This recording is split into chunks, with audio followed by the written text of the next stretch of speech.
Our guest this week is Amber Shand. She is a software engineer at Skyscanner, keynote speaker, founder of She Bytes Back, the empowering community for Gen Z and millennial women in tech, which we will get onto. Welcome to the show, Amber. Thank you so much for having me. Oh my goodness. I think that this was like a full circle moment because I was so heavily reliant on codebar workshops when I was breaking into tech. So it's so nice to be back and now on this amazing podcast. So yeah, thank you so much for having me. It's so good to have you. A question we always forget to ask our guests as the first question is, and I know you mentioned codebar and we will come on to that. When did your interest in tech start? Okay, so I've always had an interest in tech, but I felt like I never saw myself working in the industry. So it's one thing to be interested in, like, even just the hardware. Like, I used to be obsessed with TVs, obsessed with like anything to do with just like innovation and building new things. But I just didn't think that that would ever amount to me working in that kind of industry. I didn't even see it as a male dominated industry. I saw it as a nerd dominated industry. And I didn't see myself falling into that. So I didn't see anyone that looked like me in the technology field. And at school, they didn't actually prepare us, what I felt like didn't prepare us for the world of work. So I used to be really good at maths, for example, and I was like, "What am I going to do with this? what what job make like, am I going to be a professional mathematician or something?" Like, I just had no idea what careers there were. Mine is just like banking roles, and that was like pretty much it in terms of finance. And so they didn't actually prepare me well at school in terms of like honing in on that interest and encouraging me to have an interest in technology. So it's been nice to learn that as an adult, just like accepting, oh yeah, I kind of do nerd out on how to build websites and connecting with people in communities, even like Codebar, of people who like to do similar things as well. That's really interesting. And I know exactly what you mean about how schools don't necessarily prepare you for the tech or the world of work. I remember when I was at school, and I don't want to cast any aspersions on your age, but we had an IT class for like 1 hour once a week, and we made Yeah. slides and clip art and things like that. That in Oh my hindsight, gosh. it's so Yes. Yes. I keep asking people, what did we learn in IT? Because I know that it used to be so much fun, but you're right. I remember we did Excel, we made presentations, definitely clip art. We definitely didn't use MSN I, during school time, but after school time, MSN was all the rage. I yeah. remember in college, I was told that if I wanted to do any kind of like computing or media course at uni, that I had to do a key skills IT. Like, I don't know what they are, like just key skills IT. And I actually failed it because the first lesson, you were just having to go on a comparison site and like screenshot these comparisons. So I was like, this is the biggest waste of time ever. I'm not going to these lessons. And so I joke to this day that it's absolutely hilarious that I'm a developer working in tech because I failed key skills IT at college. That is so good. That is actually so You know good. what? That must Yeah. have been a government regulation because I remember having to take key skills IT and I'd completely erased it from my mind. But like you said, it was like go on a website, take a screenshot. That's Yeah, crazy. I totally forgot about that. yeah. No, that is hilarious. I missed the wave of people like using HTML and CSS to build like I don't know what they did on MySpace, but some of the girlies said that they were using HTML and CSS for their Yeah. blogs, Tumblr maybe. I don't know. I missed that wave. No one told me that they were doing this. So maybe they were gatekeeping. They said we can only have this certain skin because I wasn't exposed to that sadly. I am old enough that I participated in that craze, and I embarrassingly only realized it was coding after I joined Codebar and I mentioned it to Kim, and Kim was like, "Yeah, that's coding. That's HTML coding. Didn't you know that?" Obviously not, Kim. Nah, obviously not.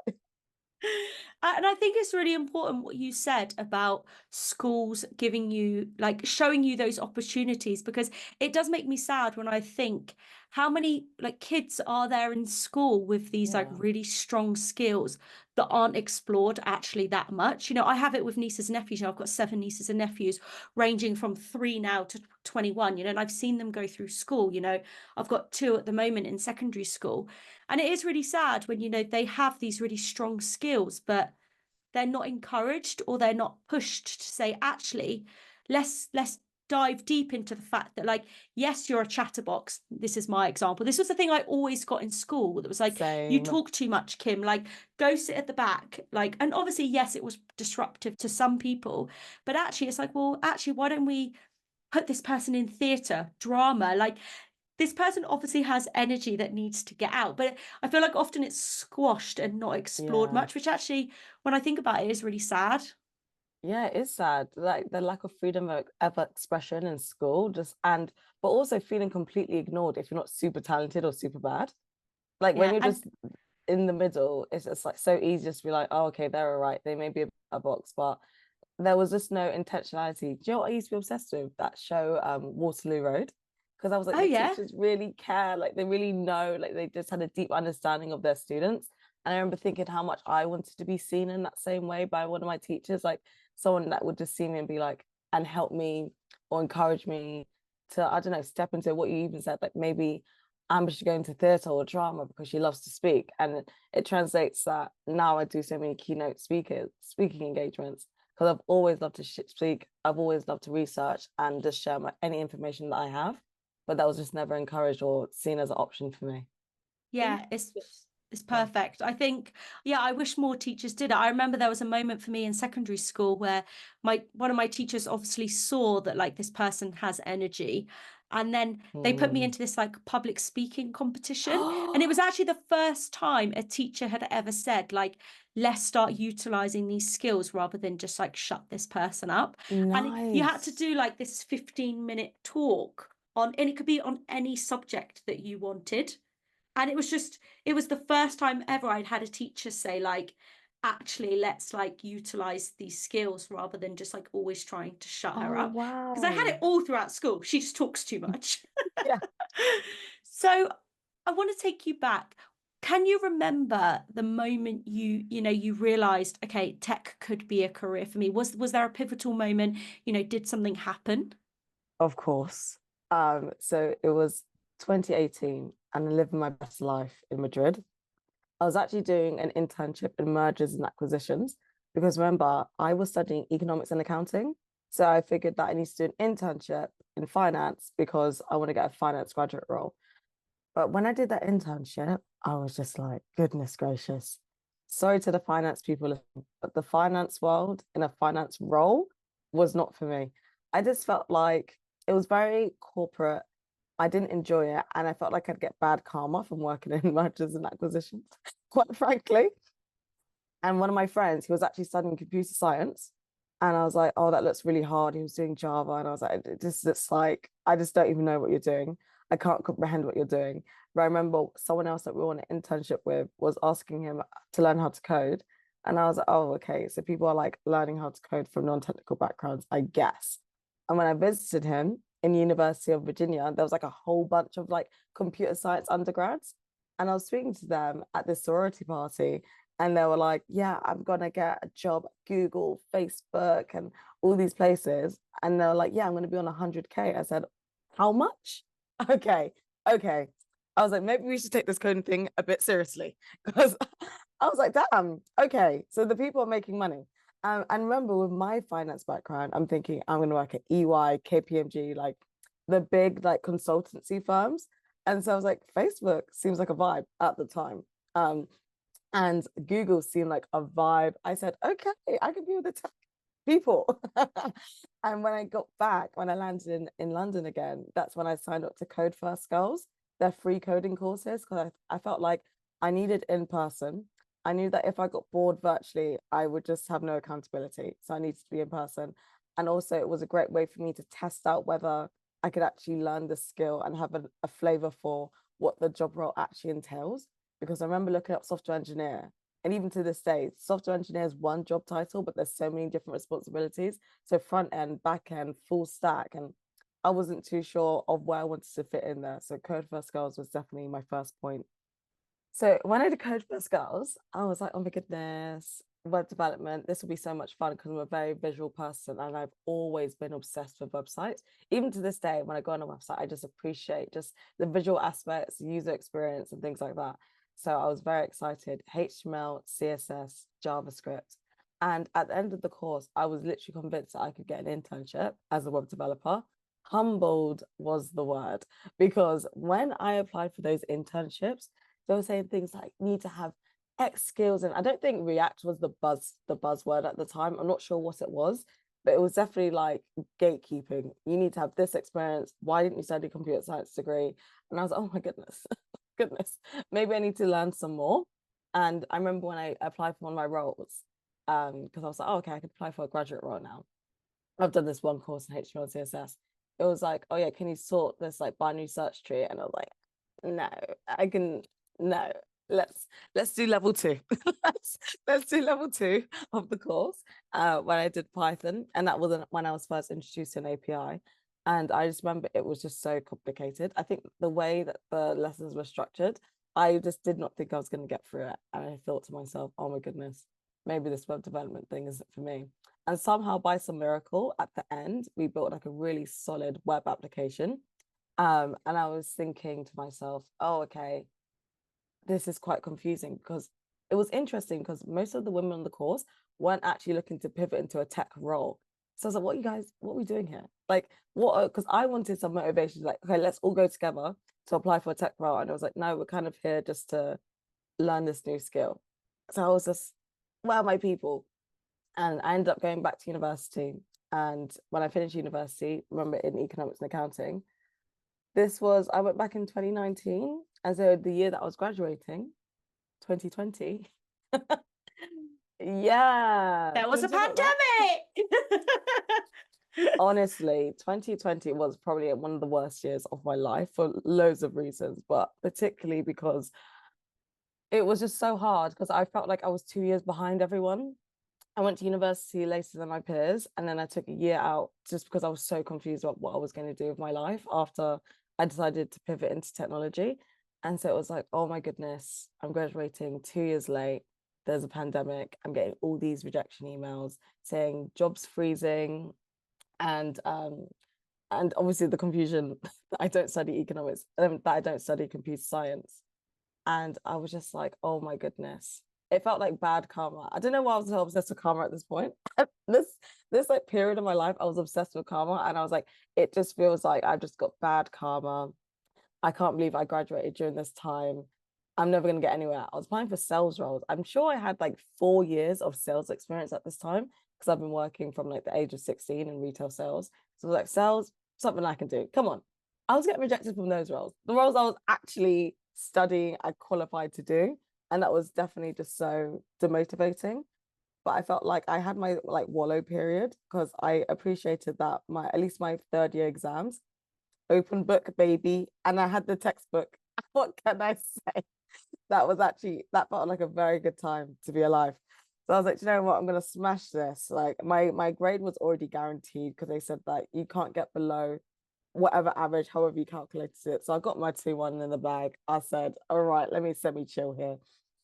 And then afterwards, I was like, so like, oh my God, what am I doing? And so I decided to stalk all the computer science grads, and I was like, okay, these are my competition in quotation marks for the audio listeners. So what can I do to stand out? And I decided, okay, I'm going to actually teach with Code First girls, and I'm going to teach their web development course, because that's something I could probably still do. And so as I was teaching, I'm still learning. So I would become extra prepared before the course, before the lesson started. And if anyone asked me a question I didn't know, I would actually just Google it with them. And I'd rely on my other instructors, because there were 3 of us at the time. So if I didn't know something, and I was like, oh my gosh, I really don't know this. Oh yeah, I know, my other instructor can answer this for you. And then I would also learn. So it was funny when they'd say to me, oh, how do we land a role in tech? And I'm like, I'm in the same boat as you, darling. We'll just learn this together. Do you know what I mean? Because I'm still looking to learn my role too. And that's actually when I discovered codebar as well, because he had virtual sessions, and I was like, delicious. So I used to get one-on-one support. I think that I would go, I'm not sure if this was allowed. I don't know if I'm just outing myself here, but I would go to like any workshop, like if it was Scotland, if it was anywhere. Was it only based for people at the time? No. Virtual just meant anyone could go from anywhere, so that's Okay, totally good. fine. That's allowed. I was like, oops, was I not allowed to do that? Yeah, you are. Yeah, so I would go to any ones that I could, because they were so beneficial to get that, not only the one-to-one support, but have it from someone that wasn't judging me. There was such a huge fear of like judgment and shame that if I didn't know the answer. And so the coaches were just super patient with me, and they explained the concept so well. And I just recommend it to anyone and their nan that could go to join it, because it was just so powerful. And that's when I actually landed my first role as a data analyst in September 2020. That's amazing. That's like such a roller coaster of a journey of like, all these mixed emotions, and then, in the middle of all that, throw in a pandemic to just like shake everything up. Like, yeah, I couldn't imagine, like, I speak to people who were doing degrees and stuff during that time, and it just sounds so tough, particularly then, like you said, add on, you weren't sure what you wanted to do as I well. So know. it also sounds like taking a break was incredibly beneficial, like that year break. Yeah, actually, do you know what? It was. And I Yeah, felt like I had so much fun during that. Like, it's so funny good. because in my professional life, absolute mess. Personal life, I'm literally having the best time of my life. And I just remember thinking, this is actually so fun. So as much as like I was stressed, I wasn't stressed for a prolonged period of time. If I'd think about it, I'd be stressed. So I just wasn't really thinking about it, which didn't help with me getting unstuck.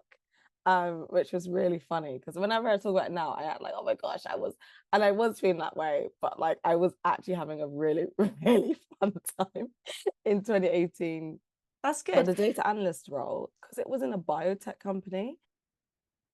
Oh my gosh. Oh my gosh. Fun fact, I'm so bad at science. And I can't even tell you the words that we were using, but like we were like measuring how to grow algae in like South Africa or somewhere. I don't remember anymore. And then we'd use words like chlorophyll and all these just I just remember thinking, what am I doing? What am I actually doing here? And because I figured that because actually in my degree we actually did some data analyst work, so it was actually easier for me to pitch myself to advocate for like work that I've done and all that stuff. But I don't know what I was doing in biotechnology, honestly. That sounds like me when I was a stylist with fashion. Were you a I stylist? worked a Great, now we've got stylist. more, Amber. Kim, how has that never come up before? Oh, yeah. So I was a quote creative technologist at Stylist for 9 months. Yeah, honestly. And you know when you'd feel like, oh, I've actually kind of made a mistake here. I knew it on my Yeah. first week, Okay.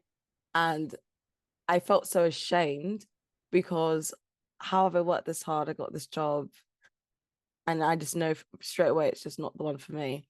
And it was actually really challenging to keep learning how to code whilst working full time.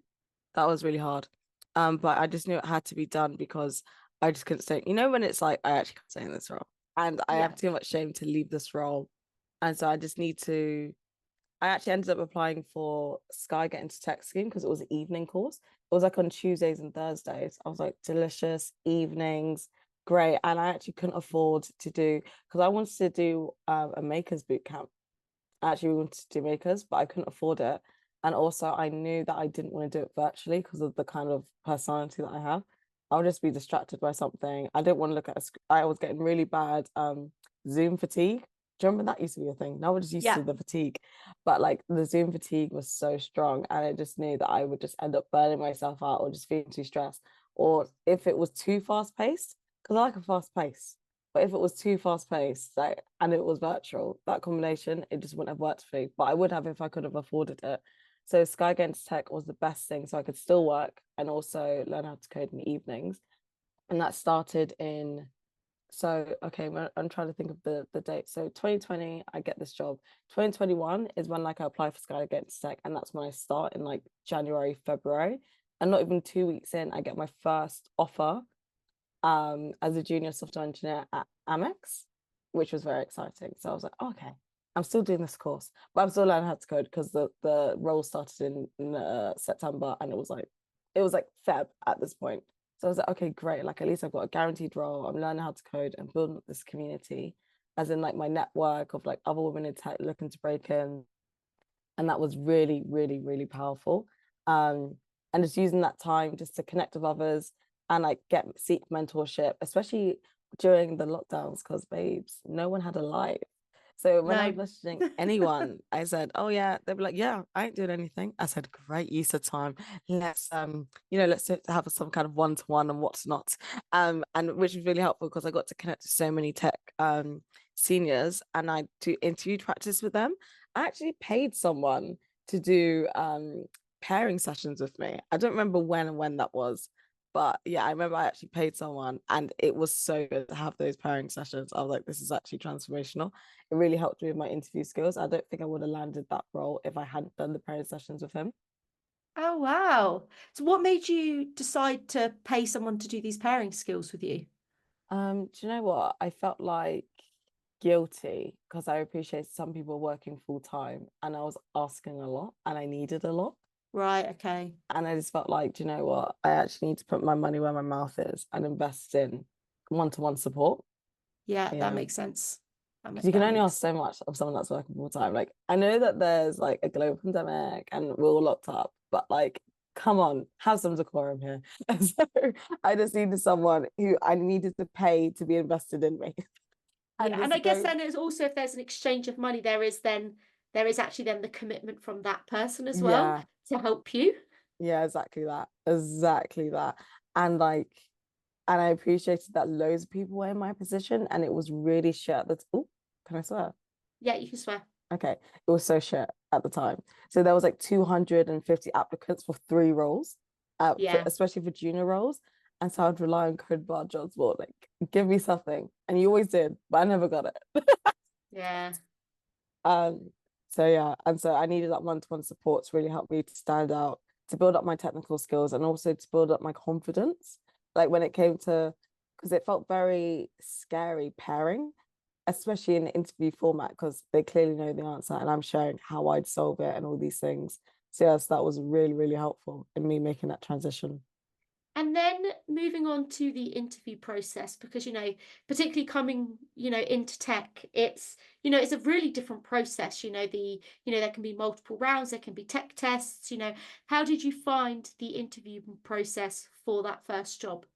Yeah, I found it interesting. I felt like because I was applying for loads of junior roles and a lot of them were for non-technical backgrounds as well, it wasn't the data structures and algorithms kind of interviews. I've actually never had to do that. Mine is that binary search tree that I was just like, guys, let me log out real quick.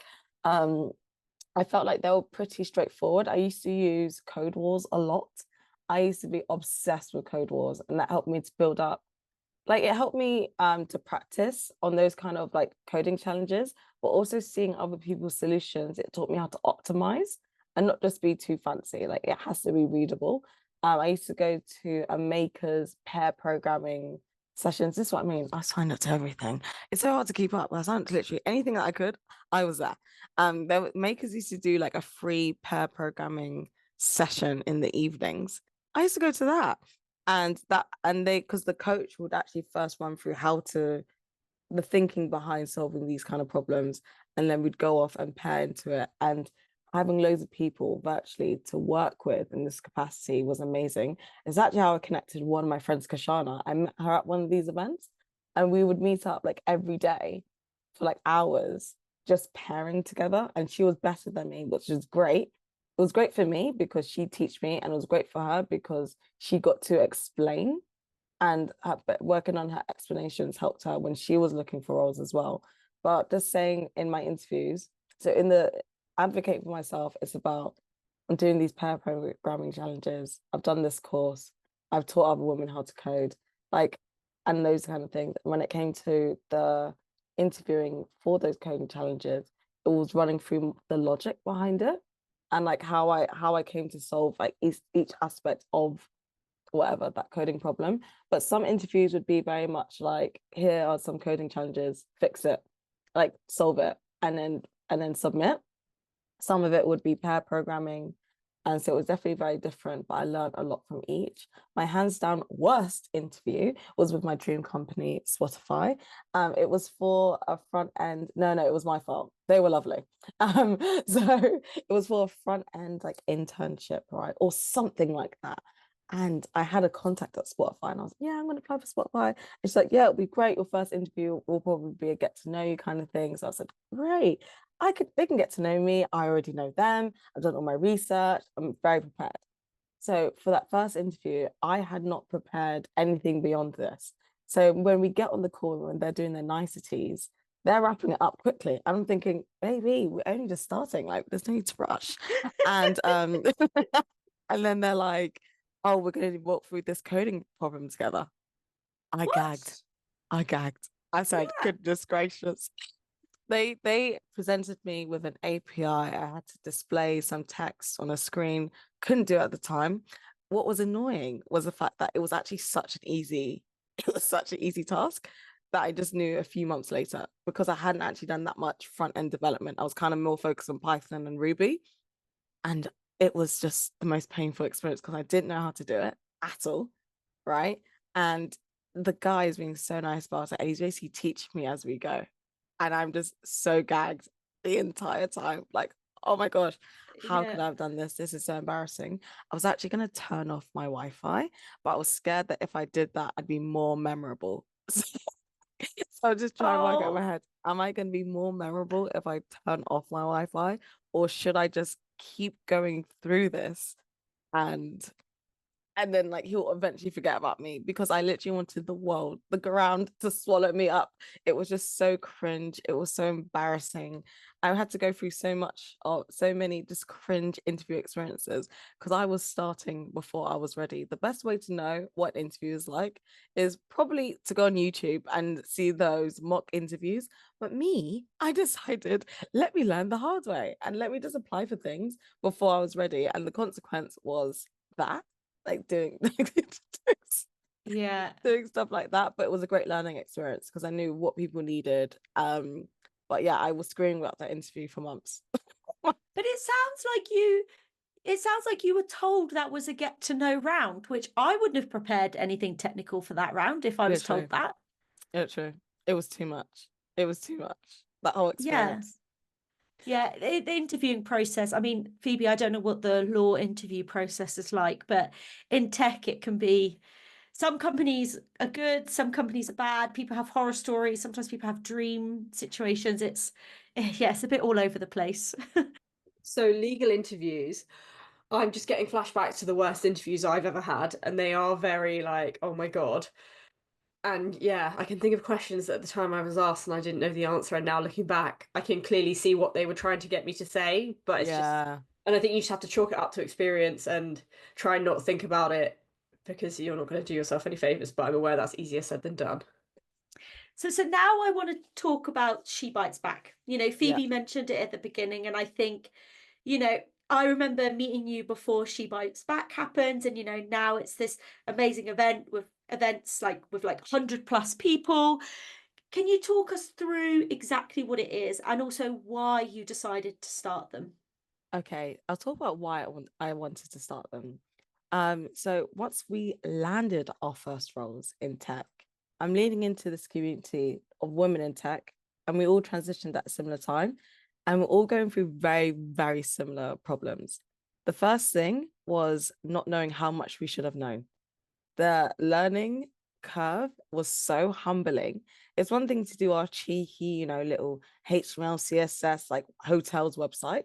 It's one thing. And then it's another thing to go into a company, be presented with a massive code base, with colleagues who are relying on work, with tickets being assigned. And it felt all overwhelming. And we weren't sure if we were actually good enough to be there. And so the imposter syndrome was just rife. It was actually very intense. I'm like, oh my gosh, not they're gonna catch me out, but like, do I even belong here? Am I gonna make it through this? And it was very intimidating and not knowing, yeah, basically just not knowing how good enough I was. I just didn't know how to measure that anymore. It was one thing to land it, it was another thing to be in it. And I felt like there weren't really that many communities focused on how to survive while you're in tech. It was more how to get in, and I appreciate that because I relied so much on how to get in, but I felt a real sense of loneliness and overwhelm when I was actually in it, and especially that there wasn't that many like women representation in tech. AMEX it actually was. There was actually loads of women. I was like with AMEX, like my manager was a woman. The the person I was pairing with was a woman as well. So AMEX was actually very, very good in the gender representation. But once I left AMEX, there wasn't like it was back to being the only woman on my team. I find that quite intimidating.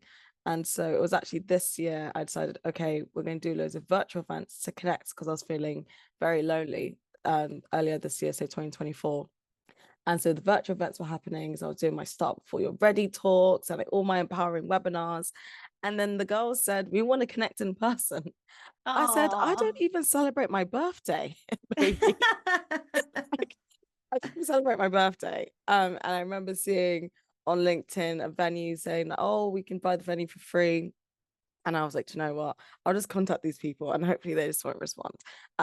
Because I was so scared to start an event. I was like, what are we going to do here? And I think that I wanted to change my name of my newsletter. I started my newsletter in 2022 and it started off being called Imposter Methods because I would research imposter syndrome. Then I changed it to Own Wins because I wanted people to unapologetically celebrate their wins. And then I was like really sick on that name. And that's when She Bytes Back was born.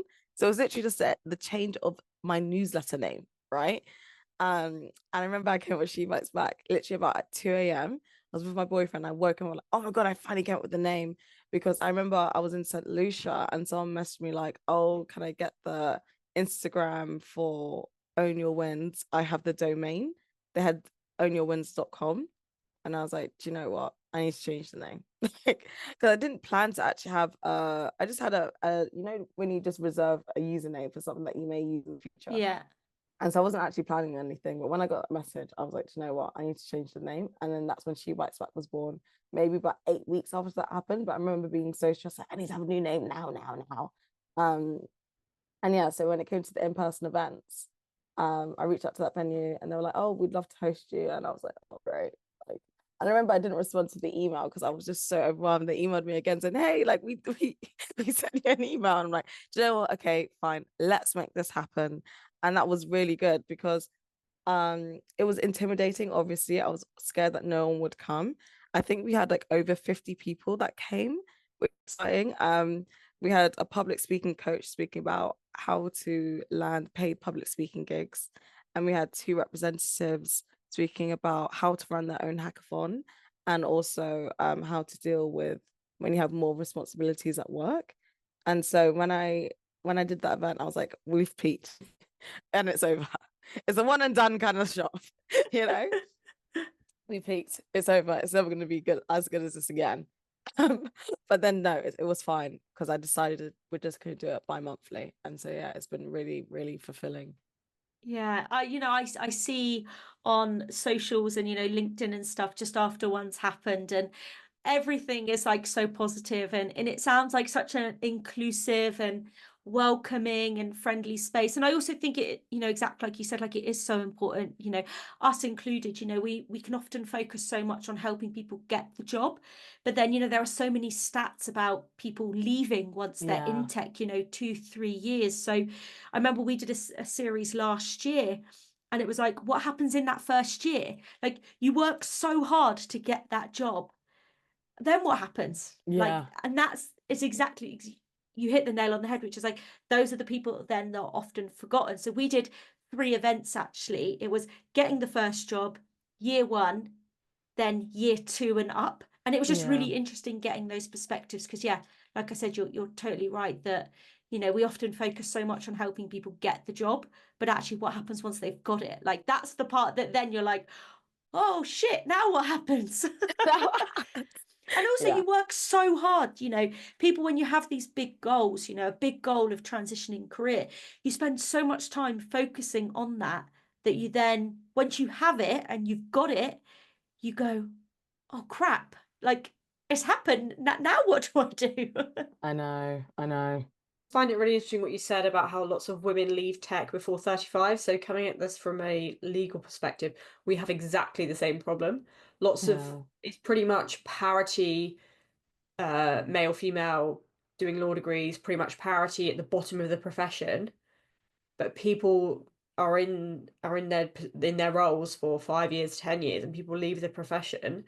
And there are some firms and some companies who have in-house lawyers that do this better than others, But essentially what it comes down to is being a lawyer, especially for a firm, is very demanding. The hours are very unsocial, and that's not compatible with having children.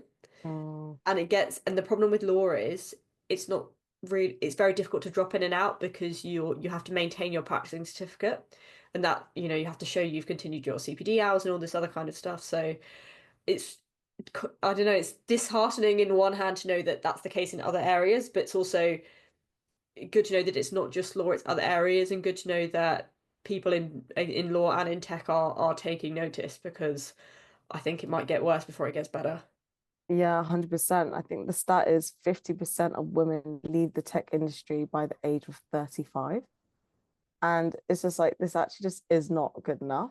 And I remember I said that at my event, and two people came up to me and was like, yeah, I'm 35 and I'm leaving tech. You can't make it up. And I was like, Oh wow. yeah, I know. You literally could not make it up. They're like, yeah, I'm leaving tech. Like, I just want to do something else now. I'm just sick of it. Like, and they're facing all these issues. And I feel like one thing that often you can feel is unheard. So you raise it. It's not like these women are silent and they're saying nothing. Like, so many women are actually speaking up, advocating for like what needs to change. And the changes can be so slow. Or it's like, oh, this isn't a priority now. We don't have the budget. We have people like Elon Musk saying DEI must die. And it's like, come on, you know? Yeah, totally. And it doesn't help as well when you have Microsoft also letting go of all of their DE&I Yeah, team, saying that it's just not business priority. It, you know, it really dampens the work that communities, people like yourself, are doing. exactly that. So before we wrap up, Amber, how can people find you online if they want to connect? Oh my goodness. Okay, if you want to connect, you know, I'm most active on LinkedIn. I'm not going to call myself a LinkedIn hoe. Fuck that. I'm just That's I'm staying just in the thinking of podcast. LinkedIn hoe. I'm a LinkedIn hoe. That's so funny. No. You can find me on LinkedIn under the name Amber Shand. And you can also connect to me on Instagram, Amber Lee Tech. I was trying to start a TikTok. I'm sorry, guys. I tried. So yeah, those are the two best to find me. And obviously follow She Bytes Back. Our website is shebytesback.com, and Instagram shebytesback_. So yeah. We will make sure to put links to that in the video description, the podcast description, wherever you are listening or watching this. So yeah, thank you so much, Amber, for coming along and talking about your journey. You know, we've known each other for a few years, and there was parts I did know, but there was actually quite a lot in that I didn't know. So it's been really nice, you know, hearing your journey and hearing how you got to where you are today. Because I look at you now and I see someone who is absolutely thriving. And so it's just really nice to hear, you know, have heard your journey. So thank you so much for coming on our podcast today. Thank you so much for having me.